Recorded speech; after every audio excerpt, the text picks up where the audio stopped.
ಚಟುವಟಿಕೆಯ ವಿಷಯ ಆಗಮ ಸಂಧಿ.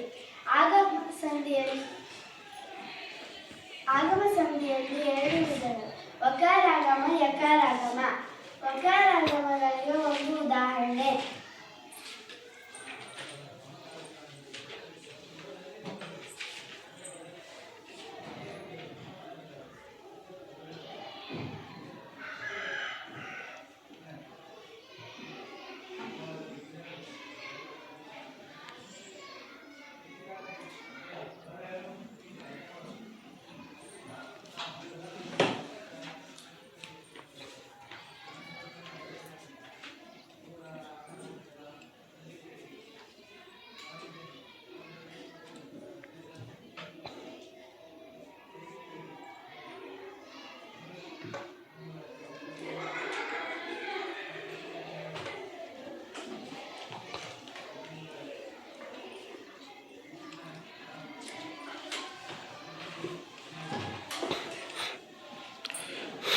ಇದಕ್ಕೆ ವ ಅಕ್ಷರ ಸೇರಿ ವ ಅಧಿಕ್ ಆ ಸೇರಿ ಆರಂಭವಾಗಿದೆ.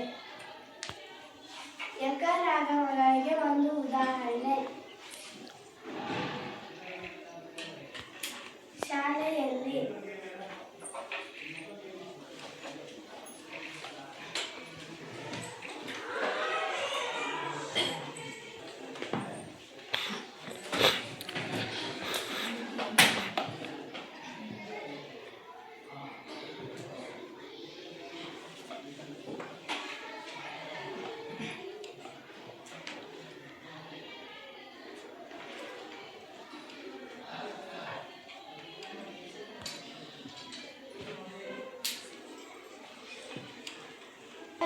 ಅ ಅಕ್ಷರ ಸೇರಿ ಶಾಲೆಯಲ್ಲಿ ಆಗಿದೆ.